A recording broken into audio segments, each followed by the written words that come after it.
Episode की शुरुआत में जब तकाशी सो के उठता है तो वो देखता है कि यामी वहीं पे सोई हुई है और वो काफी अजीबो गरीब ढंग से सोई हुई थी, इसलिए तकाशी उसे देखने लगता है। बट इसी के दौरान जब यामी वहां से नीचे गिरने लगती है तो तकाशी उसे बचा लेता है। अब साथ में ये दोनों बैठकर एक दूसरे के साथ ब्रेकफास्ट एंजॉय करते हैं, जहाँ पे तो यामी तकाशी को थैंक्स कहती है। बाद में जब तकाशी स्कूल जा रहा था तभी उधर से यामी की बहन दौड़ती हुई उसके पास आती है और उसे बताती है कि मॉम एंड डैड दोनों के दोनों बहुत ज्यादा ही परेशान हैं, क्योंकि यामी ये नहीं बता रही है कि वो टोक्यो में कहाँ है, इसलिए वे दोनों अब पुलिस कंप्लेन करने वाले हैं। अब इस पे तो यामी और तकाशी दोनों बहुत बुरी तरह से फंस जाएंगे, इसलिए वे दोनों परेशान हो जाते हैं। बाद में जब तकाशी स्कूल पहुंचता है तो उसे पता चलता है कि यहाँ पे सभी स्टूडेंट यामी के नॉवेल को पढ़ रहे थे, जहाँ पे तो रिकू तकाशी से कहता है कि वो उसे कुछ इम्पोर्टेंट बातें करना चाहता है, बट यहाँ पे तकाशी उसे नजरअंदाज कर देता है। वहीं पे टीचर भी यामी के ही नॉवेल को पढ़ रही थी और यहाँ पे सभी टीचर्स काफी ज्यादा हैरान थे, क्योंकि इससे पहले टीचर को ने ना तो कभी किसी नॉवेल को पढ़ा था और ना ही किसी ऑनलाइन कॉमिक को।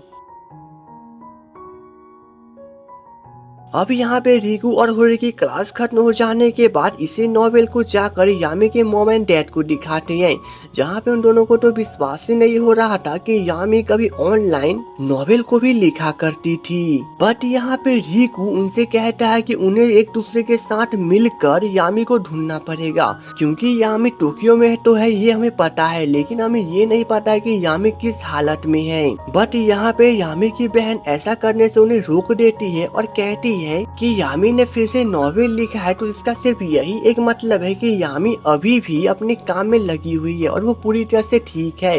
अब इतना क्या है कि यामी की बहन अपने डैड को रोक तो लेती है, लेकिन यामी के डैड अपने बेटे के नॉवेल को पढ़ कर बहुत ज्यादा ही खुश हो जाते हैं, क्योंकि उन्हें तो ये तक नहीं पता था कि उनकी बेटी इतना अच्छा नॉवेल को भी लिख सकती है। वहीं पे यामी दादी को ये बता रहे थे कि किस प्रकार से तकाशी ने शुरू से उसका केयर किया था और किस प्रकार से वे दोनों साथ में रह रहे हैं, और यामी यहाँ पे दादी को अपनी असलियत भी बता देती है कि वो यामी है, ना कि कोई 1 इंच प्रिंस।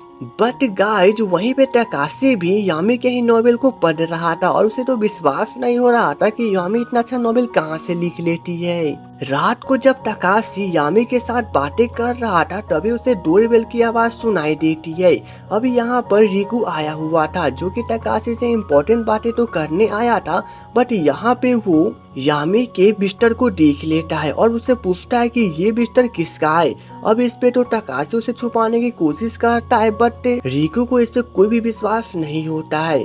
लेकिन यहाँ पे रिकू तकाशी से किसी प्रकार से कहता है कि मुझे पूरी तरह से शक है कि तुम जानते हो कि यामी कहाँ पर है। अगर तुम्हें पता है तो तुम मुझे बता दो, क्योंकि मैं यामी को बहुत ज्यादा ही पसंद करता हूँ और मैंने यामी से डेटिंग करने का वादा किया है।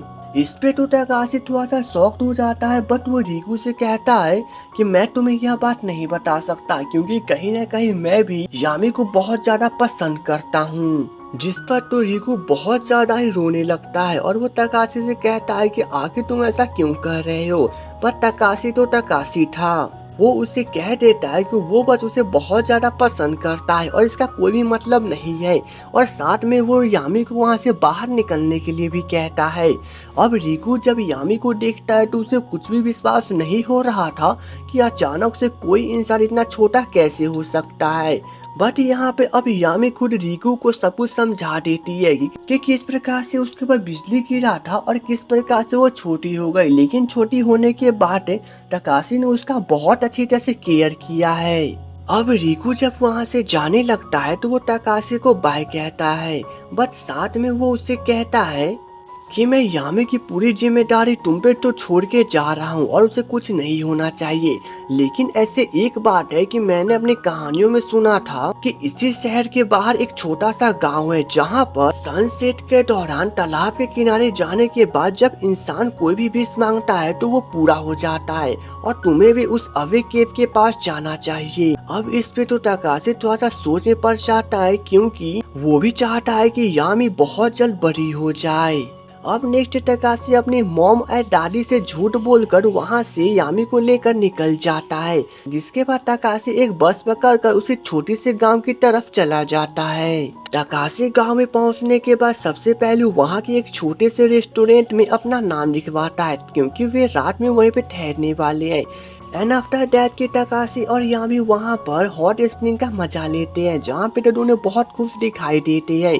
बाद में जब तकाशी खाना खाने जाता है तो वो वहाँ के स्टाफ से रिक्वेस्ट करता है कि वे उसे एक छोटा सा प्लेट ला कर दे। दरअसल यहाँ पर यामी उस प्लेट में खाना खाती है, बट यहाँ की स्टाफ को थोड़ा सा भी पता नहीं चलता है कि आखिरकार तकाशी ने छोटा सा प्लेट क्यों मंगवाया है, और इसलिए वे इसके बारे में सीनियर को बताते हैं। बट सीनियर इस पर उसे कहते हैं कि वो हमारा कस्टमर है और उसे जो कुछ भी चाहिए उसे देना हमारा फर्ज है। अब रात को तकाशी और यामी वहीं पर एक दूसरे के साथ सो जाते हैं, जहाँ पे तकाशी यामी से वादा करता है कि वो उसका पूरा ख्याल रखेगा चाहे कुछ भी हो जाए। अब नेक्स्ट मॉर्निंग उठते ही तकाशी यामी को लेकर उसी समुद्र के किनारे पहुंचता है, और सनशाइन के दौरान ही वो वहां पर यामी को रख कर उससे विश मांगने के लिए कहता है। अब सनराइज के दौरान यहाँ पे ये दोनों एक दूसरे के साथ बैठकर अब यामी के लिए विश मांगते हैं कि यामी अब पहले जैसी नॉर्मल हो जाए और वो बड़ी हो जाए। और यामी यह विश मांगकर बहुत खुश हो रही थी, जैसे कि वो पूरी तरह से ठीक हो जाएगी। बट यहाँ पर भी इसका कोई भी असर नहीं होता है, के कारण तो यामी थोड़ी सी दुखी हो जाती है। बट इसी के साथ इस एपिसोड की एंडिंग हो जाती है। तो दोस्तों, उम्मीद है आपको मेरा एक्सप्लेनेशन अच्छा लगा हो, तो प्लीज वीडियो को लाइक और चैनल को सब्सक्राइब कर लें। और इस सीरीज का लास्ट पार्ट यानी कि एपिसोड 10 कल आने वाला है। तो चलिए दोस्तों, हम मिलेंगे नेक्स्ट एपिसोड में। तब तक के लिए goodbye and take care.